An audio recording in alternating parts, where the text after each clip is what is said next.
vous allez le constater avec moi, bien-aimés. Le mariage, ce n'est pas la cérémonie qui se passe à l'église. Le mariage, ce n'est pas la cérémonie qui se passe à la mairie, la cérémonie qui se passe à la commune, mais c'est l'acte intime, l'acte sexuel. Eh bien, bien-aimé, quand on dit l'homme quittera son père et sa mère et s'attachera, c'est l'acte sexuel qu'on parle, ça s'appelle le mariage. Et quand l'homme s'attache à sa femme, ils deviennent une seule chair.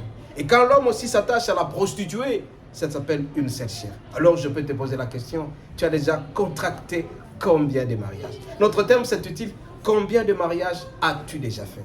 Je vous ai dit à l'introduction, bien-aimé, c'est la femme qui reste la source intarissable de la force de l'homme. Et quand l'homme prend une très bonne femme, vous allez voir que la vie va prospérer à tous égards. L'énergie que nous prenons de la femme, c'est l'énergie que nous utilisons quand nous travaillons. Raison pour laquelle ce matin, bien-aimé, avant de vous marier, vous devez vous poser la question, avec qui je vais contracter le mariage? Vous allez vous rappeler.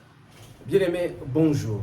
Ce matin, nous avons un thème qui s'intitule « Combien de mariages as-tu déjà fait ?»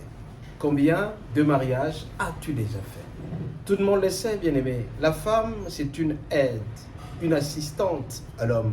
C'est la femme qui vient aider l'homme à pouvoir fonctionner normalement. Toute l'énergie que l'homme a provient de la femme.